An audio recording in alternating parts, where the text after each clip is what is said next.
work and then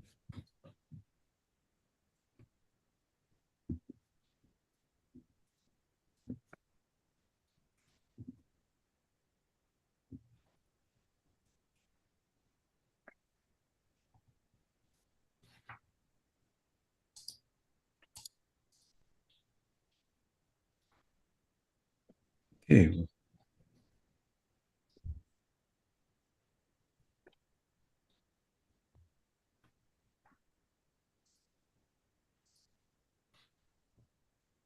Amitofo, hello to all of you. We'll start with a bow. Recitation of the four great vows. I vow to deliver innumerable sentient beings. I vow to cut off endless vexations. I vow to master limitless approaches to Dharma. I vow to attain supreme Buddhahood. Welcome to you all. We're continuing on with this study and development of one practice samadhi, this term I Ching San Mei, and how it was evolving. There was a very dynamic time in China in the 6th century. Quite a bit of things were happening. There was a development of Tiantai, a development of awakening the faith of Mahayana. There's Mahayana practice. There was the Madhyamaka school coming in, the Prajnaparamita Sutras. All of these things are flowing in at the same time, and people are trying to figure out how they all fit, or if they fit, or if they're in contravention. And this is overlaid onto from the Theravadins that were the study of the elders, and this new Mahayana that was coming in. And again, when we talk about this and we talk about the awakening of the faith of Mahayana, it wasn't of the faith in a Mahayana school. The term Mahayana at that point was a term that was referencing mind itself or the Buddha. And so when we say awakening the faith in Buddha, it would be probably a more appropriate way of saying it. And so this all fit with this idea of this one practice samadhi, which developed into to eventually ekayana or just mind practice. It is the orientation that I bring to Chan is this way, which I feel that if you run the string there from Theravada or from even to, let's say, pre-Theravada to just the Buddhist teachings, original teachings, through to Theravada, through to Mahayana, that string runs constant all the way through. Now, along the way, people will look at it and say it's this or it's that. And they will put their own spin on it as they understand, as their realizations were coming in. There is not just one single realization that people have. People can have many, many kinds of realizations and see things in a way that they understand in accordance with their causes and conditions and their ability to articulate to others what they mean. Ultimately, if I talk to somebody who has the realizations in Theravada, they would be no different than the realizations that I would have as a Mahayana practitioner. It's just different ways to get there. And in terms of how we look at it and articulate it, mind is just mind. So we should not discriminate in any way against Theravadins, nor should Theravadins discriminate against Mahayanas, because ultimately it is something that is just mind. This is very, very important for us to understand, because there's times when it's kind of like it's them against us.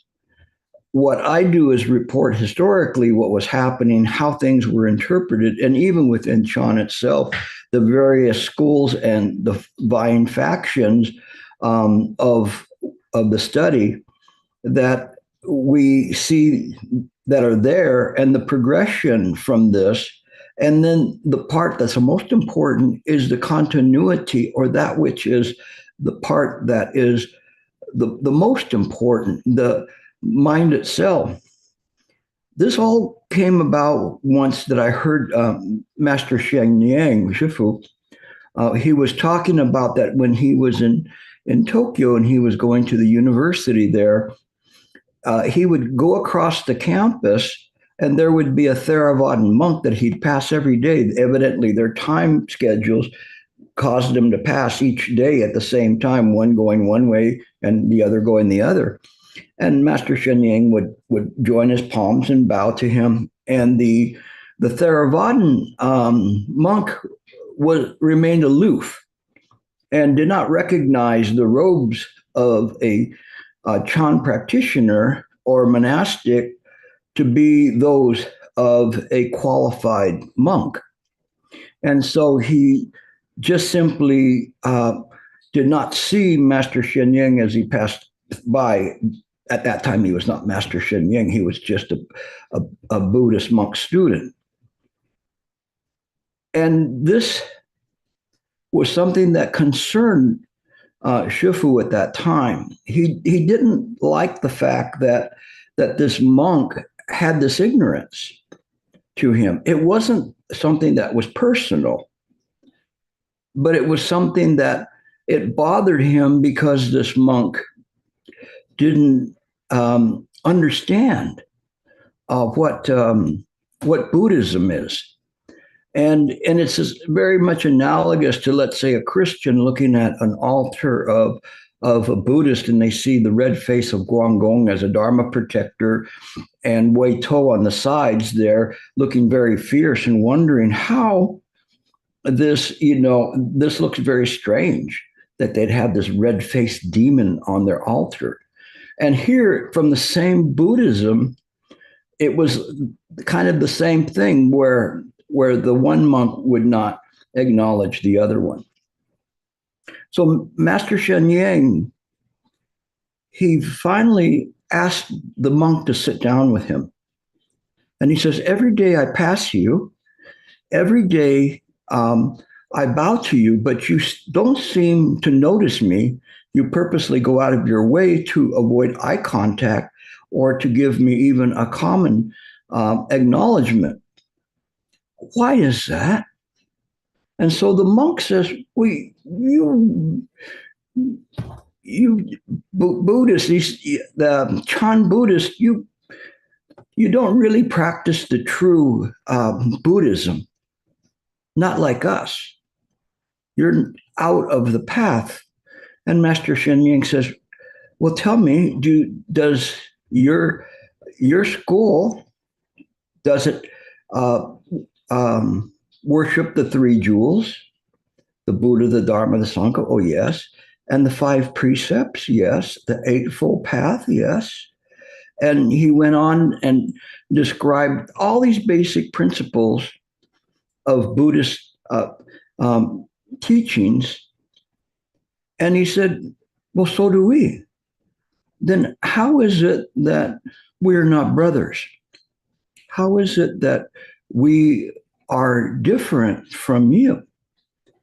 And so the monk, he started thinking about this because Master Shenyang was not confrontational. He was just inquisitive. And this inquisitiveness got this monk to see that whatever he thought about, whatever his discriminations were based on somebody else's opinions, was based on how other people viewed the Mahayanas.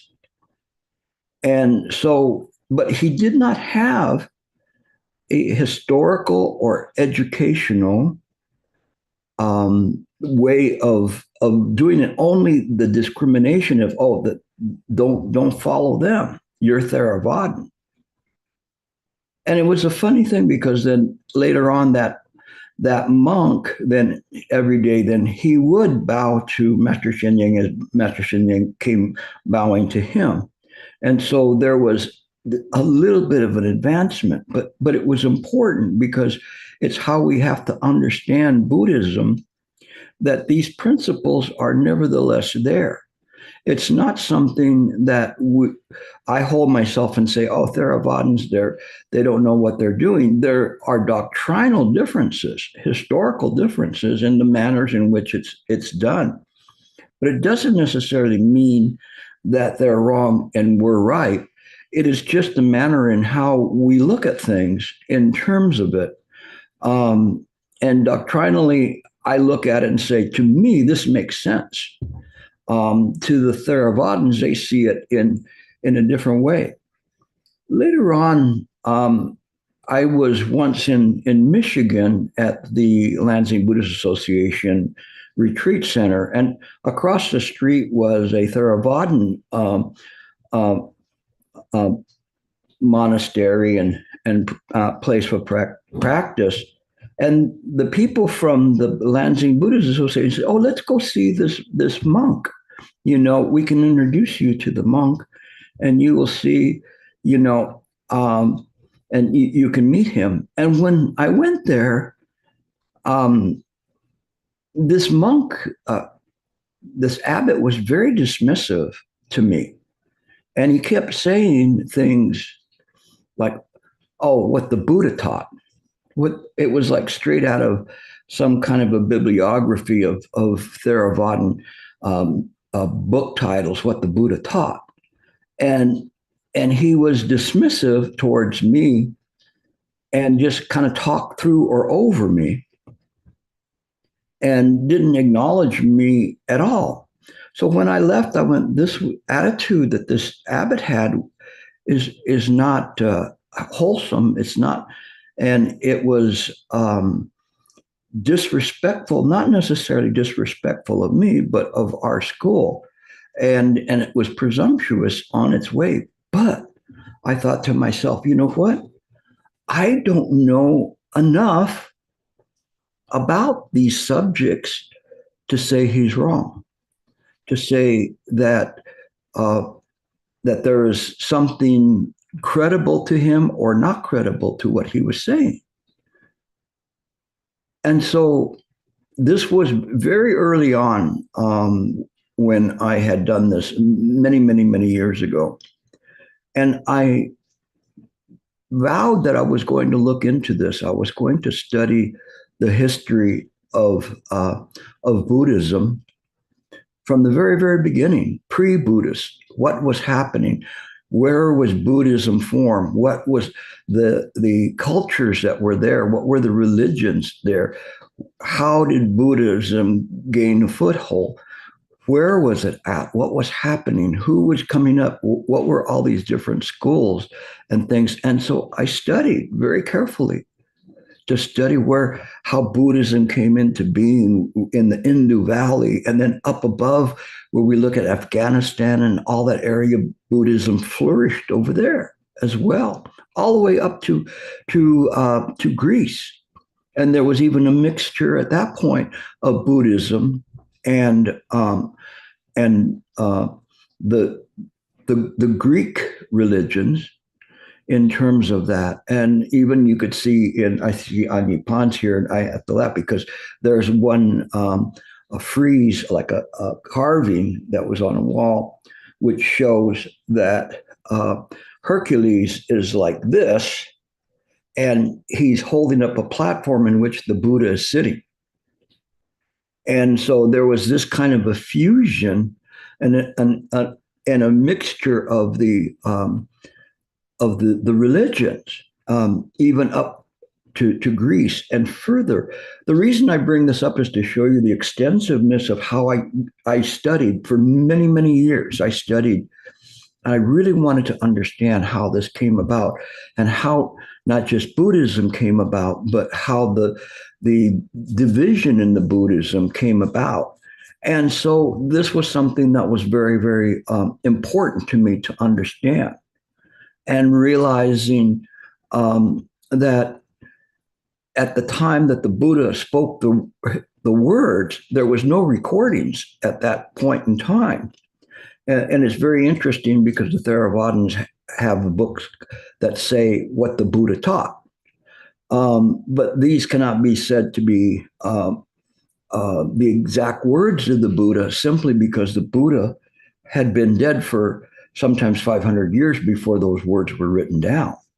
So we could not really say, oh, that was exactly word for word what the Buddha said, because it was passed down from person to person to person in an oral recording manner until it was able to be put onto different means of recordation, from stones to leaves to paper to whatever that they had to make it later on. There were scrolls. But in the beginning, it was very, very crude in terms of what was there. But it was still Buddhism. And somehow the Theravadins froze it and said, this is what the Buddha taught. And anything more can be something that is not Buddhist in its sense.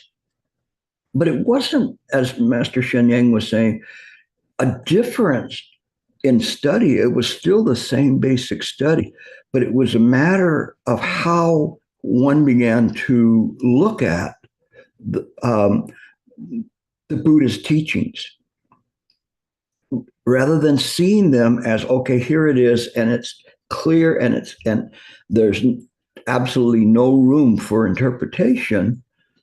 In this time period, and especially as it began to come into the Chinese community, there was the Chinese were very good with their culture from the Confucianism that was there, from Taoism, that they understood how to analyze themselves. And so there was this deep philosophy that came from India in, but then the Chinese put their own spin on it too.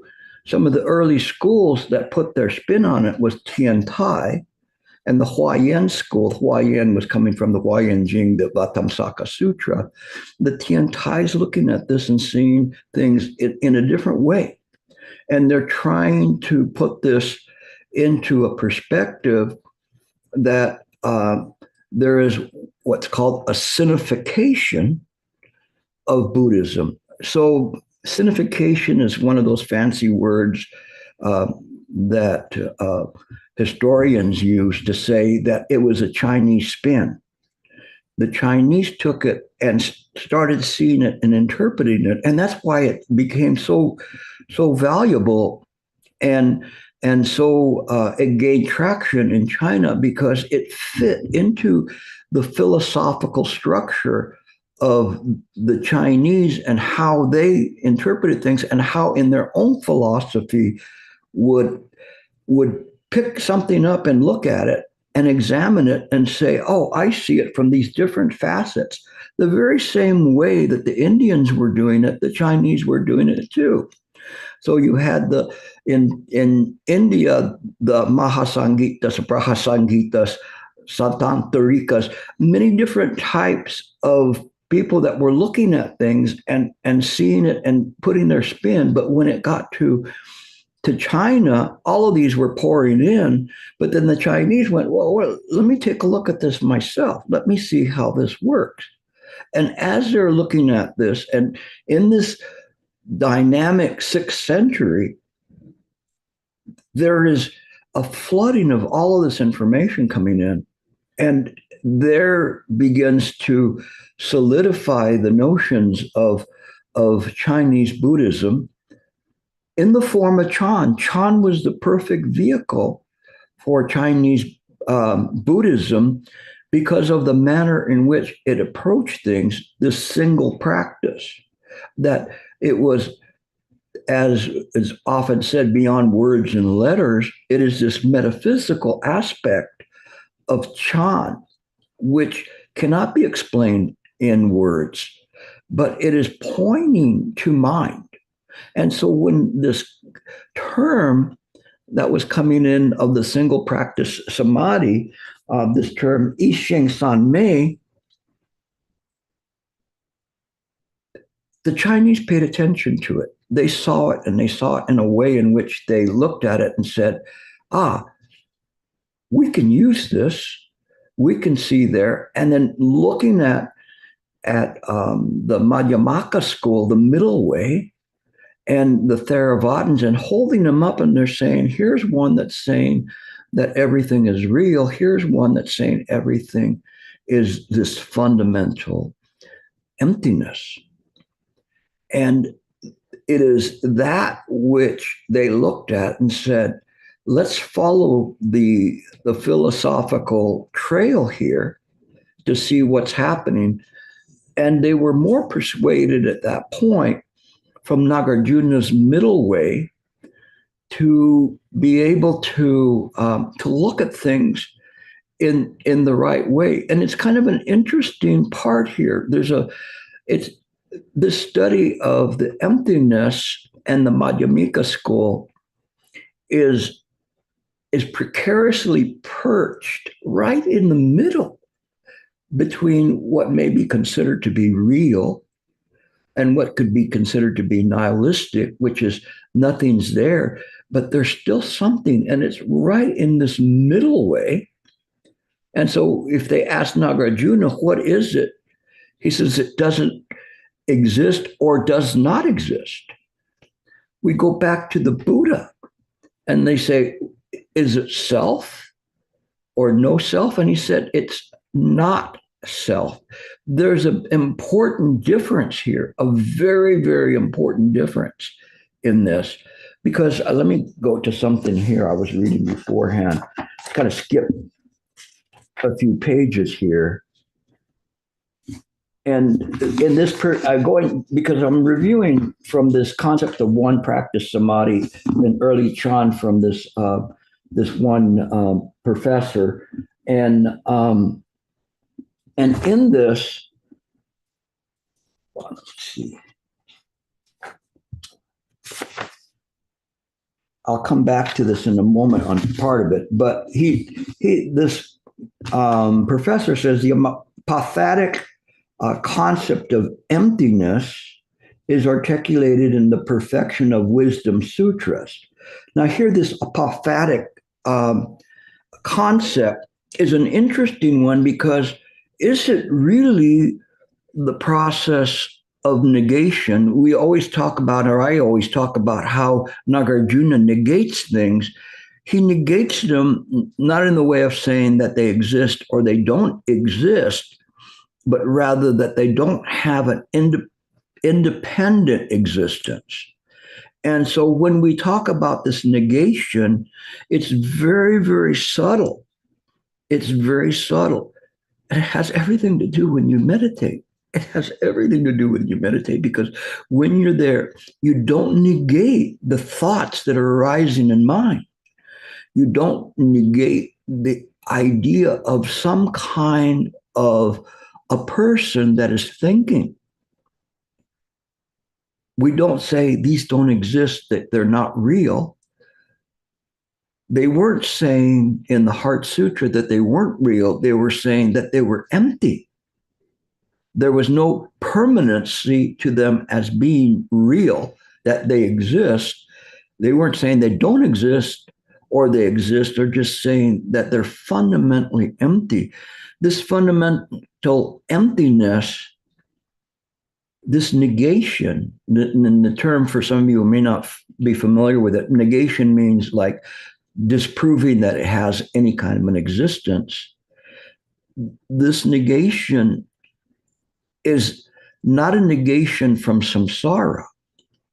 It's a negation that existence or non-existence can be defined in samsara, because that is simply defining something within a dream.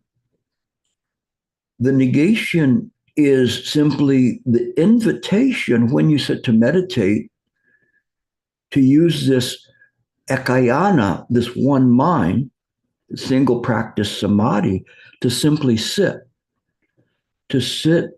quietly. This is the transition between samatha and samadhi, where samatha belonged to vipassana and samadhi with illumination. They're the same thing, But there's a little bit of a difference there because one of them has to do with concentration and concentrating the samsaric mind to stabilize it, set it quietly, to make it obedient, to follow in the right way. This is samatha vipassana, but as it began to be changed along the way, it was changed to this samadhi illumination. Now, let me explain this to you. In terms of the term samatha, it's translated as tranquility or tranquility of the mind, tranquility of awareness or serenity, calm, quietude of the heart. So it's very, very close to what we're talking about, what needs to be there. This is what I mentioned to you, that when you meditate, you maintain this awareness of the mind. There's no judgmental aspect of this awareness. It is simply aware, and it's capable of awareness because it does not, is not subject to the perfuming or the defilement of the memory, the samsaric memory. It just sees things as it is through the perception of the mind itself, not through some filtered samsara. Now, when we look at that and we see then samadhi, and in samadhi, the Sanskrit, it says total self-collectiveness. Very interesting, self-collectiveness. The highest state of mental concentration that people can achieve while still bound to the body, which unites them to the highest reality. And here, this is not a proper definition because it is not a state of mental concentration. It's beyond a state of mental concentration. Samadhi is simply mind itself. When we rest the mind in mind, then it has the ability to access more information with respect to what is appearing and correctly understand those appearances, the causes of those appearances, and the conditions that will arise later as a condition of a present cause and appearance of a condition now. We will see those causes in the future. There is this fusion then of mind, of what we call self-absorption. And it's this self-absorption when you sit to meditate that works. That is why the way in which I present meditation works, because it is using the right end of the hoe to hoe the field, to till the field. It's using the sharp end. It doesn't have to cut through and destroy the field. It just simply slices through the illusion. It knows from where this field comes from. The field is, in fact, not really the true field. It is an appearance within mind itself.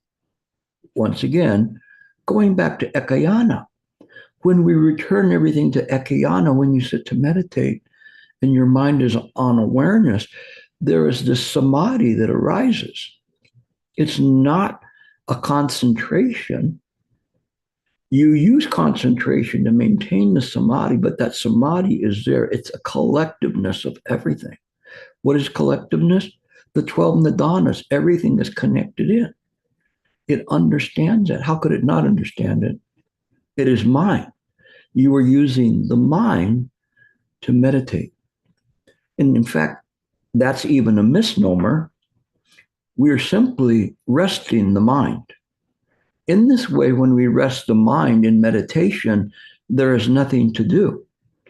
That is why in one of the Chan poems, it says, have you heard of the man of the Tao? He has nothing to do. It is in this way that we see this ekayana or single-minded practice or single samadhi practice. It is this way. We're clear about this. All of this is coming from historically through the Buddha teachings from the very, very beginning and coming through. And people see it and say, oh, it's this or it's that or this and that. But it is just simply clear in terms of that. Well, whoever practices and is able to maintain a quieted mind, that quieted mind is the Buddha mind. It is not the quieted mind of Gilbert or any of you. It is just the Buddha mind. If you're there and you're saying, my mind is quiet, then your mind is not quiet because it still maintains an image of you in all of this.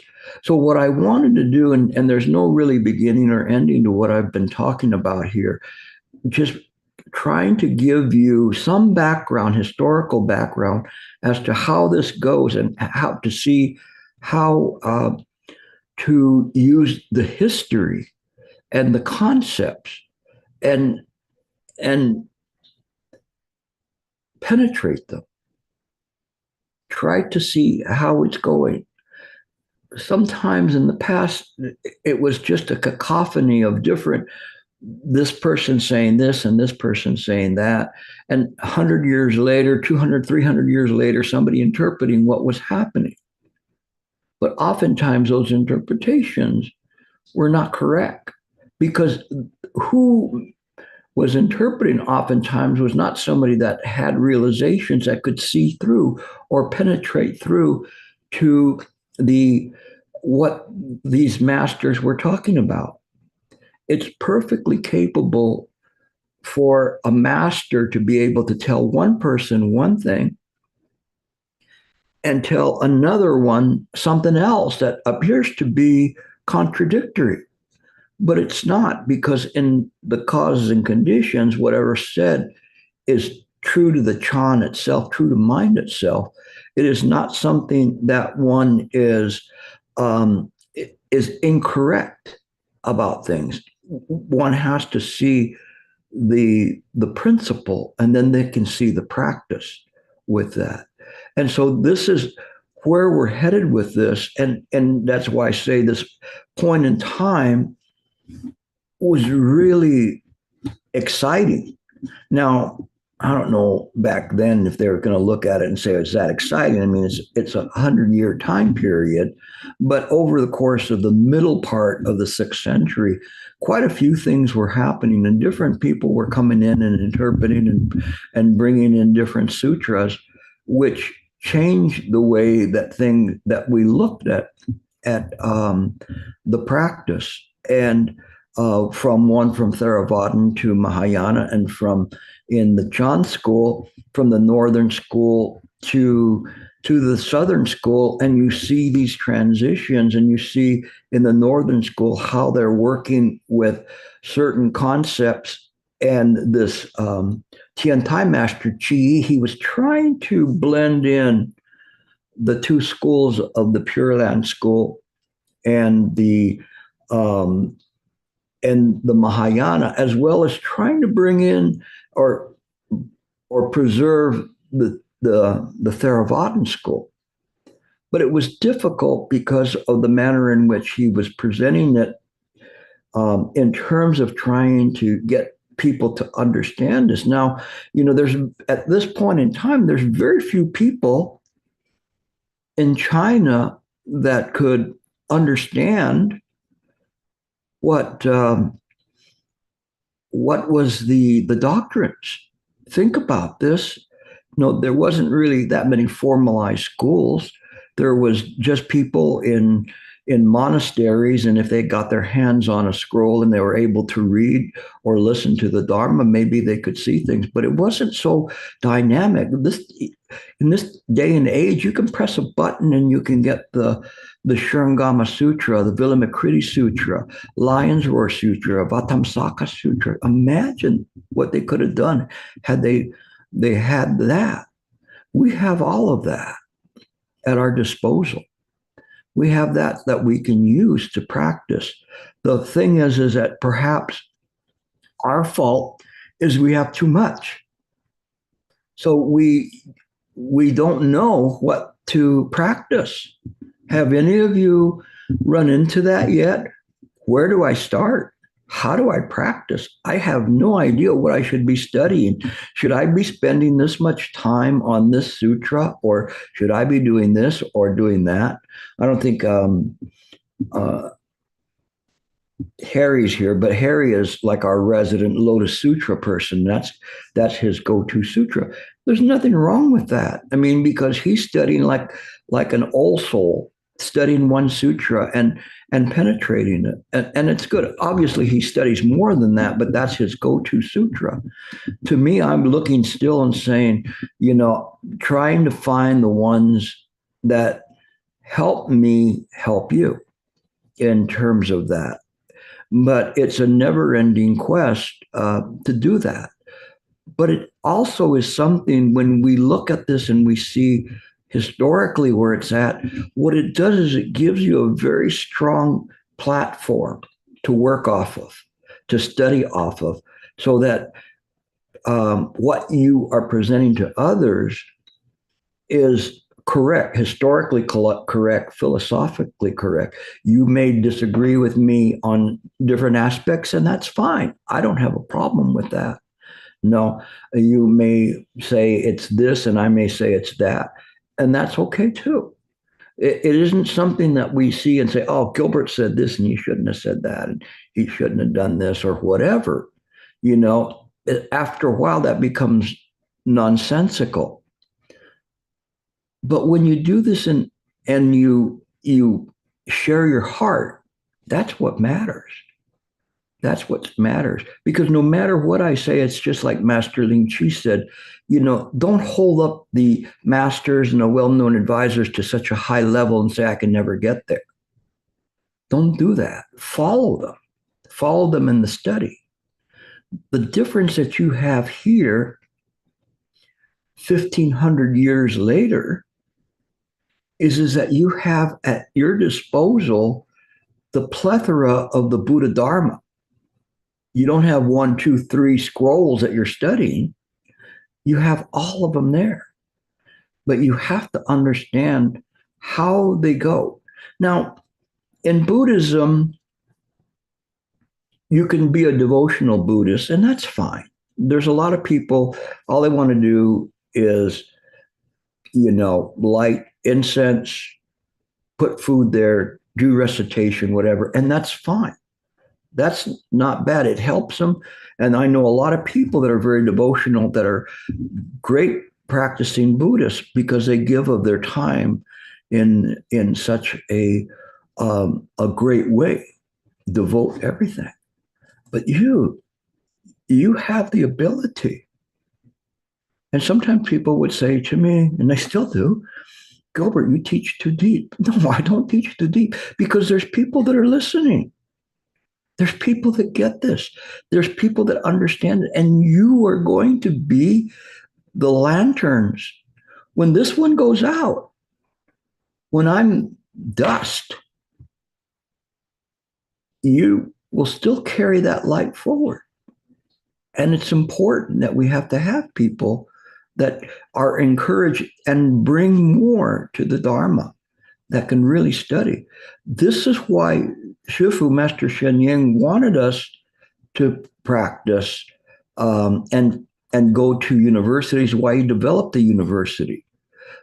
Because in his day and age, when he was growing up, all the monks were doing was sitting in the monastery waiting for somebody to die or get sick. And they were like firemen. They would be called. And then they would be going there, bump, bump, bump, bump, bump, bump, bump, bump, chanting for the people. Namo Amitopo, Namo Amitopo, Namo Amitopo, Namo Amitopo. And then they'd get money. And then they'd bow and they'd leave. And Master Sheng was going, this doesn't seem like what monks should be doing. Of course, we want to help people, but there's beyond this devotional practice. And we should be looking into this aspect of Buddhism, preserving the Buddhism. And at that point, he looked around and saw there wasn't too many educated Buddhists. In some religions, I would say there's probably more educated Buddhists than in some other religions. Sometimes they just simply in cultures leave others well-known advisors to tell them what morality is and what truth is. But it's so much better when one explores it themselves and feels it themselves. And that really is a Buddhist. And so when we practice in this way, it changes our practice. It really does change because we're training the mind. Before, we're like some unruly child. Gilbert, what do you want? I could be very happy with a dozen donuts. No, that's not going to help you. What do you really want? And then you start looking, what can I do with this body besides filling it full of donuts or whatever else? Obviously, I'm referring to that so that I don't talk about other kinds of vices of people. And but the thing is that this is what we're doing when we listen and we begin to understand the whole history of Buddhism comes into focus. And this focus then begins to enable us to see what it is, what the practice is from before. How did we get here? What are we doing? No, this idea of ekayana was something that was slowly a process in the making, and changing it, and even the evolution of the Pure Land school, and then because of Xi's inability to reconcile these schools, the Pure Land school then began to take its own practice, and it changed then in terms of that to one more devotional than it was of actually being the Pure Land school was a practice school, but it split. In Chan, though, we practice the Pure Land school, Nianfo, the recitation of the Buddha's name, and we still maintain the Pure Land practice. And we maintain it in a way that we use it to transfer merit, to quiet the mind, to change the environment. Many different things that we can use the Pure Land practice for in terms of the practice. I remember once very early in my practice, somebody took me to see a very good Pure Land master. And he was talking and talking for the whole time and about how to get to the Pure Land. And I was very not diplomatic in my ways. I would say probably I should have been a little more subtle. But after he finished his lecture, I went to talk to him and they introduced me to him. And I said, you talk about going to a Pure Land, but to me, the Pure Land is just right now. There is no specific place for the Pure Land. It is how this environment has changed. And he just nodded and he understood what I was saying. But I didn't want to say that to his class while it was on, but I was very, I kind of sometimes I regret that I said it, but it needed to be said because this is what to me the Pure Land was. But I was looking at it from the viewpoint of a Chan practitioner and how we look at what the Pure Land is. And that's in fact what Shifu was talking about. And he talks about uplifting humanity and creating a Pure Land on earth. The idea of the Pure Land then is a practice. It is a place to practice, not a means to an end where we end up going somewhere. But the Pure Land is a place where one can practice unimpeded. If we can change the environment, if we can change hate, if we can change ego, if we can change killing to giving, then we can create a Pure Land here. And it was very interesting because there still is an old rock star. He wasn't old at that time; he was young, but Elvis Costello, and he had a song. It was written by someone else, but his song was "What's so funny about peace, love, and understanding?" And when he was saying, like, "What's so funny about it?" Meaning, what's so funny? Why is it so hard for us to accept peace, love, and understanding? It's like wisdom. It is what we should be doing. And in this way, when we practice and we study the history of Chan, and we study this idea of a Pure Land, it gives us a greater character, a character that enables us to be able to help others, to devote the time necessary to provide quality instruction to wherever we find in accordance with their ability to understand. Now, to me, I always hold the carrot a little bit further from your nose than you can bite it. But you're really good at following it, which is good. And then you start realizing that it isn't in grabbing the carrot as much as moving forward with the practice. And that's what I do. This idea then of this single practice, it evolved all the way from the single practice samadhi all the way through to ekayana.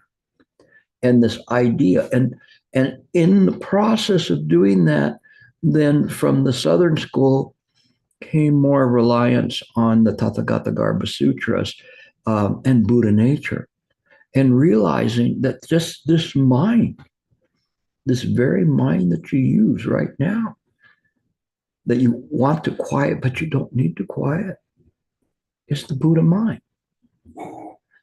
The Buddha, when he said not self, is so you do not rely on this idea of an ego, personality, life, and being as presented in the Diamond Sutra.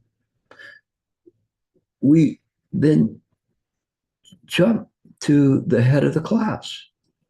We turn the mind's eye inward so that we can see from the perception of the Buddha mind. When you sit to meditate, you're using the perception of the Buddha mind. Once you do that, and once you become adept at it, it works.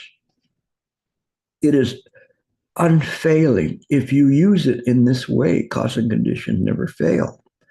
All of this comes from the understanding. It's not something Gilbert put together. It's things that I've read from the sutras, from the treatises of the masters, and bringing all these bits and pieces together into these elements that are necessary for us to do that, not only in seated meditation. And this brings us all the way back to Shi and his practice, and the Moho Chi Quan, the treatise on of great calming and discernment, where he splits up samadhi into different activities. Doesn't need to be split up in different activities, but nevertheless, it is that samadhi, that stillness of the mind, that permeates everything that we do, whether we're sleeping or whether we're awake. Whatever we do, we're eating, walking, talking, there is this stillness there. We begin to practice it on the cushion, but we take it off the cushion. There's no magic to the cushion. You cannot look at your cushion and say, oh, you will bring me to enlightenment. If it is, the first thing that's going to become enlightened will be your bottom. But that's the wrong way of doing it. You want to be able to see the things clearly.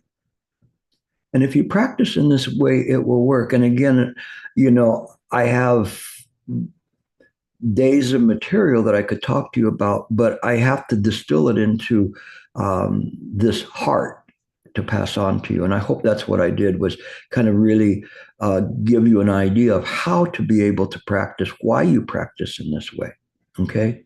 So that's the lecture for today. Thank you very much. Amito. I'll take questions.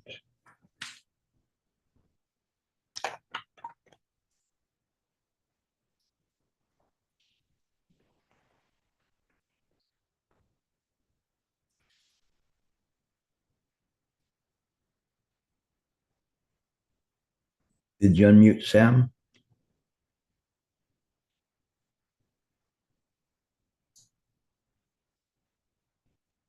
There you go. Thank you, Gilbert. That was thank you. And I actually just wanted to check my understanding with you, if that's okay. Because when you were talking about, I'm going to botch the phrasing, but samatha and vipassana and samadhi and illumination, and you were talking about, and this was like a mind blower, was you said samadhi is mind itself, it's not a state. And it sounds like, if like, from what my understanding is that samadhi is when mind is absorbed, because I've heard samadhi described as absorption, but samadhi is when mind is absorbed in itself. Is that in line with what was being taught? Samadhi is a samsaric description of mind that's undefiled. When one sits with an undefiled mind, then we can't even call it samadhi anymore. We call it that to distinguish it from a mind that's an unsettled mind. But when the mind is just simply settled, there's nothing we can even call it. But we call it that for expedient purposes. But when we turn the mind's eye inward and we use the awareness of mind when we sit, it's just mind. Or we can say no mind. They mean the same thing. But it is in this way. And this, Sam, is for you the turning phrase that you need to kind of explore that. Okay. You need to be able to try to say, what is he talking about? What does this mean?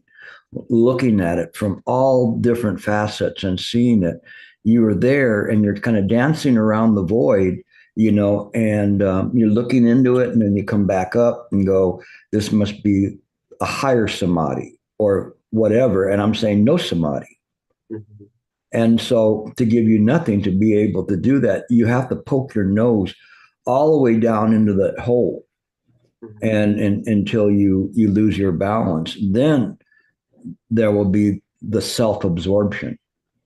Mm. And that which asks a question will no longer be. Doesn't mean that Sam doesn't crawl out of the hole. It's just that this crawling out of the hole, that knows that it's not Sam. Okay. And if I could just share really quick, Gilbert, I was reading an old transcription of yours where you said that the mind, the method belongs to the world. It is an appearance, but that which holds the method or concentrates on the method is real, or that is mind. And that, I feel like what you just said really brought that up, just because in meditation and even in just walking, standing, working, I find like trying to turn the mind's eye towards this, what is holding this method, what is producing these thoughts, what is producing these labels, and so on. So just, I wanted to thank you too. So thank you, Gilbert. Yeah. This, in terms of that, when I say is real, is the absolute, not a definition from samsara.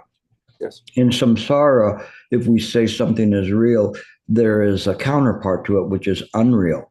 Mm-hmm. But in the absolute, there's no real or unreal. That's why in the Heart Sutra it says it's real, not false. It's a different kind of a idea of this reality. It's not reality. It is just the suchness of mind. Yes. Okay. Thank you. Yes. Good. Okay, next.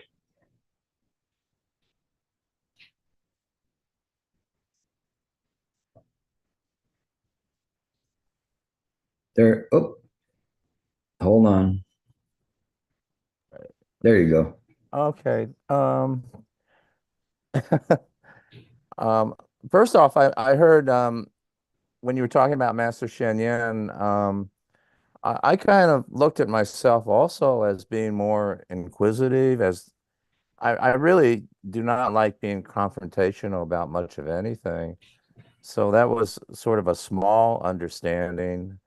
And then another thing is the importance of going back and studying the history of Buddhism. And I was wondering, in that sense, how much time I would have left in my life to do something like that. And but finally, what I wanted to kind of ask is, I was kind of wondering about where to go and all that stuff. And then the when you began to talk about resting the mind in the present moment, seemed to me like the practice to just really do and to continue to study and things like that, but to put all that aside and maybe just really practice resting like that. That's what I kind of got out of the whole talk, among other things. I think it is I've mentioned that many times. You must have heard me say it at least 50 times or more. But it's okay because it's all of a sudden you you begin to see it from a different viewpoint. And this viewpoint is mind itself. So when we see this and we say that we rest the mind in the present moment, we rest the mind in mind. And in this, there isn't necessarily rest and unrest because that's still a samsaric notion. We just simply um, abide in mind or dwell in mind. We know from the Wisdom Sutras that Manjusri says that there's no abiding, no dwelling anywhere, but the only abiding and dwelling is simply mind itself, which is cannot be said to be abiding anywhere because if it's omniscious, then how could we say that it is in this way? It is essentially touching everything. Mm-hmm. And in this way, and this is the idea going back historically to Indra's net and the net that had diamonds connecting all of the rope so that each diamond reflected what the other diamonds reflected. And in this way, this is resting because the resting is not being disturbed or allowing the mind to be defiled in what it's doing. It just sees the things clearly. But yeah, that just keep working with that. Okay. Okay. I think Nick's next up. All right. Thank you so much, Gilbert.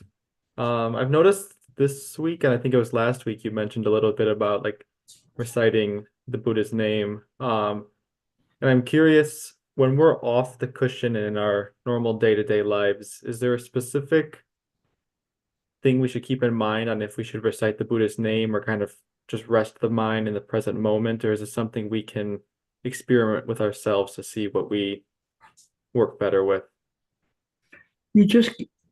I think just practice and have it naturally. After a while, even I'm listening to you and I'm still reciting the Buddha's name.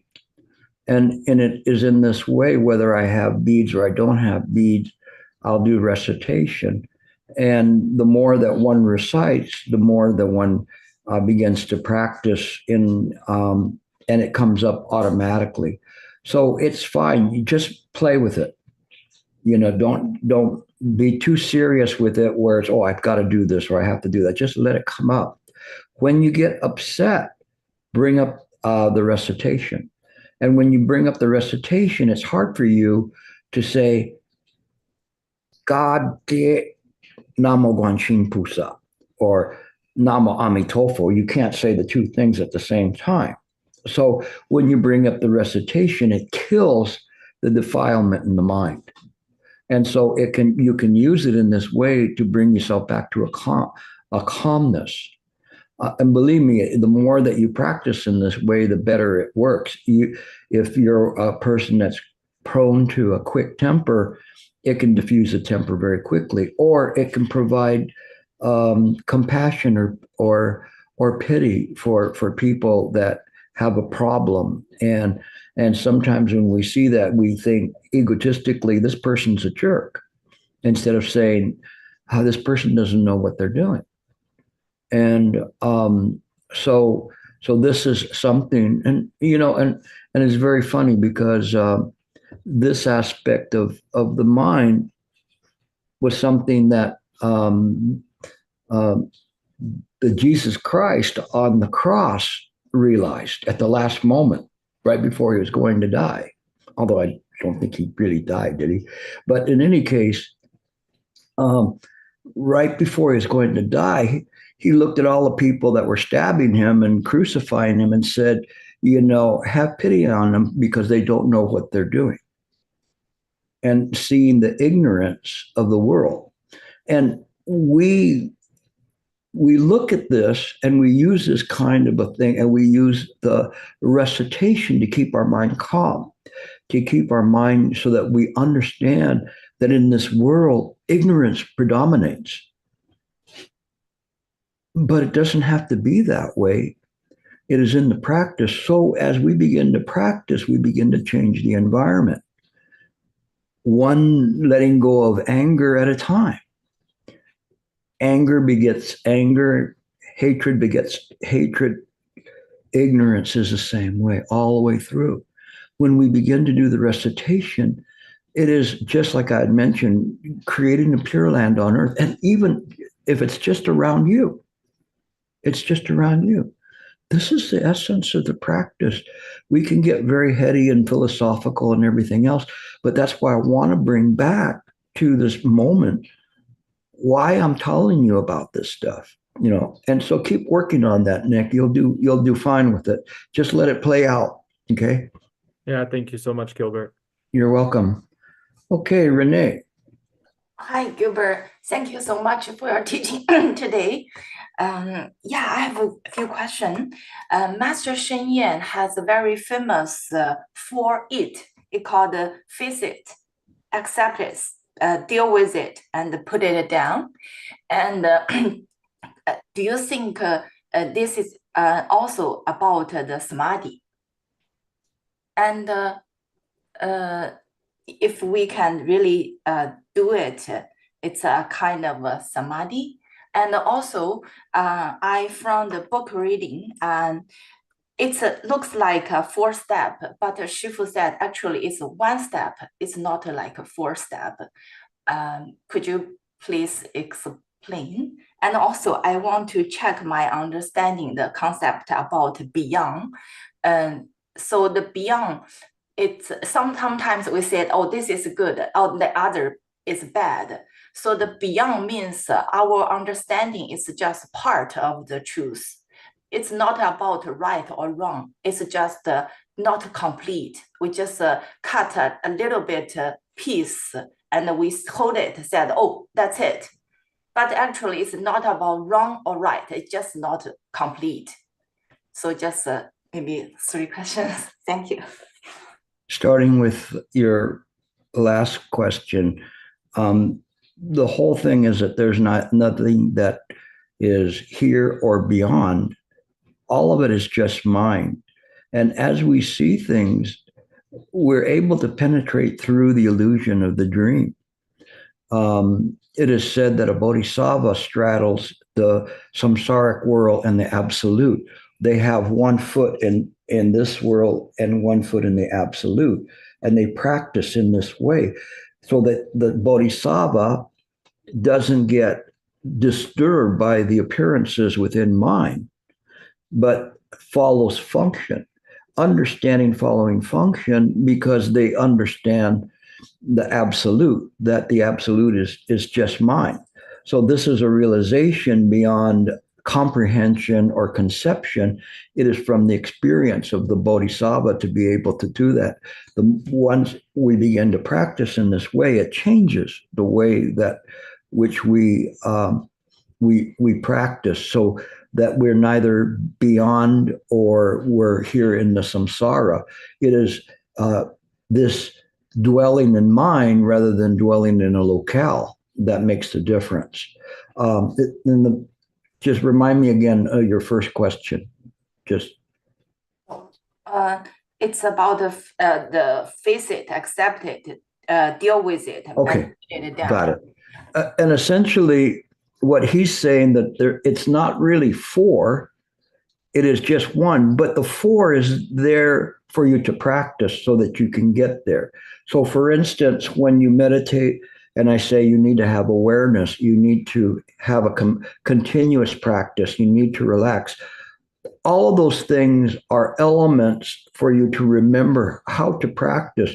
But once you practice that and you get it, automatically when you sit to practice, all of that will be natural. So when we practice and we practice these 4 steps to resolving problems, little by little, we don't have to go through the 4 steps. We just simply understand that this world is filled with problems. This world's filled with different things. And they can sap your energy. They can sap your attention, make you very, very tired.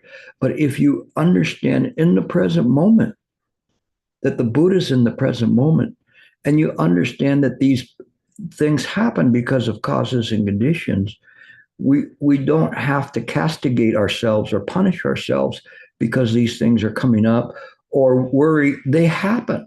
Sometimes they're things that we brought about onto ourselves. Sometimes they're things that are karmic or other reasons that come up. But we learn how to naturally respond to them in the present moment. So for those who are from samsara and need the help, then the 4 methods to deal with the problem, they should be used until finally, naturally, they just fall away. Because whatever the mind is doing is reflecting wisdom. It's no longer necessary because all what Shifu is outlining is wisdom. Find out what the problem is. Where did it come from? What's the cause of it? What's the solution? And then put it down. And I'm sure you have, as well as everybody that's listening to me now, have problems or had problems, which there's no easy solution to. There's nothing that says, I can fix that. Like you have a flat tire, you go, I can fix that, right? If you go through a divorce, can you fix that? Or an illness, can you do that? So there's a matter of understanding and the acceptance of the things that arise in samsara. Shifu, very, very important, Renee, that he said, and this will help you a lot, is that he said that you never let the circumstances of life define you. You define the circumstances of life. And that's very, very important. And that's one that I've quoted it many different ways, but it's essentially that way, where we see the things in this way. We don't let them define us. We define it by what we do in this present moment. That's what Shifu was talking about, is using wisdom moment to moment to moment. He used to always say the Buddha's in the present moment. And the more you say that, the more you'll come to understand it, not from the samsaric way, but from just simply as it is, the thusness of how that works. So your questions were very, very good. Thank you for contributing today. Anything else? Oh, and she's muted again. You muted her too quickly.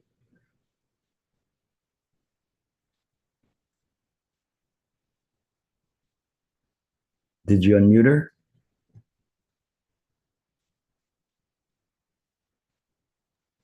Everyone can unmute themselves. So. Oh, you can unmute yourself now, Renee. Oh, there you go. Oh, you went. I'm good. Yeah, I really appreciate it. When I listen to your answer, I almost cry. I think just hit my heart. Thank you. Yeah, I'm kind of channeling Shifu a bit there, because I listened to what he said and it really touched my heart, and I listen carefully so that I can share it with others. So this is my way of paying back. So, any other questions? No more questions today? I guess you guys got too tired. Michael, go ahead. Maybe I can ask a question. So, in terms of the availability of the Buddha Dharma, it's often said that we have that it's the Dharma ending age and so, but we have access to all these scriptures. So there seems to be a contradiction here. Is there maybe, does it have to do with what are we doing with this wealth? And can we maybe, is there a choice to send it in the one direction or the other? I think when people were in the ancient times, they would be more concentrating on making sure they had enough to eat and to live and to do things. And now we have so many other distractions. All you have to do is go anywhere where there's young people, and there's not one without a cell phone, and there's not one that's not looking at their cell phone. And so when you look at the things in this way, it's very, very dangerous. It's very interesting because I was recently interviewed in Taiwan about this, and they were saying, are the cell phones bad? And I said, no, they're not bad. I use my cell phone all the time. At any given point, I have different websites on and studying the Dharma. I study the Dharma all the time through my phone. But on the other hand, some people, they just use it as their way of some kind of a electronic pacifier or form of entertainment or whatever. It is in this way that we can see that there may be a Dharma ending age because of the from such an early age when we have a child and they go, oh, here, play that game where they put the little boxes down, Candy Crush, pay Candy Crush. And then I saw one of my friends with her mother, that's old, and her mom's playing Candy Crush. And I go, your mom playing? I know, I did that so she could quiet down, And so we're going to come into this world with Candy Crush, and we're going to leave this world with Candy Crush. So it's like a Dharma ending age. But it's up to us to be able to redefine the idea of what life is. This is probably the biggest problem that we have in terms of society is no one has an idea of what to do with this body. We think that, and you've heard me mention this many times, that the whole idea is go to school, graduate, get a job, get married, get 2.5 kids, vacation, retire, and die. And that's the plan. And you go, that's it? That's it? What are you going to do? And what are they going to put on your gravestone? He was a great vacationer or whatever, And so what? I mean, there's so much more. So this Dharma ending age, it is our responsibility not to make it a Dharma ending age, but this is the difference. You see, it's very easy for the Dharma to disappear in the midst of all these different games and attractions and things. People don't want to do that. Kids these days, they can't calm themselves. The only way they can calm themselves is by playing games. And if you're an adult and you're playing games, shame on you too, to calm yourself. But in any case, it's something that this is the Dharma ending age. So when we look at that, we have to be mindful about that and be helpful towards each other. And this idea of humanity is very, very interesting. The idea of humanity is the door to this unbridled compassion. And again, as I'd mentioned before to Renee, is that we straddle from samsaric world to the absolute, to the Buddha world, but we never give up on the samsaric world. We realize that we have to be here to awaken those. Who do we awaken? Not the flesh, because the flesh will die, but those slumbering Buddhas that are occupying this dream world and continue to revisit it. So we want to be able to end the whole sequence, but if we don't, then if there's a Dharma ending age, this will continue on for quite a long time. So we use our wisdom to see these things. So it's a good question. Any last questions? No? Okay. All right, good. Thank you all for listening. I hope that this helps you. And again, I brought it back to sitting to meditate. I really hope that you can practice from this and gain more support in terms of understanding what you're doing when you're sitting on the cushion, what you're doing when you're walking around. It will help you tremendously. So thank you again all for listening and bring more people to the Dharma. This is what we want to do. Okay. Amitofo. Take care.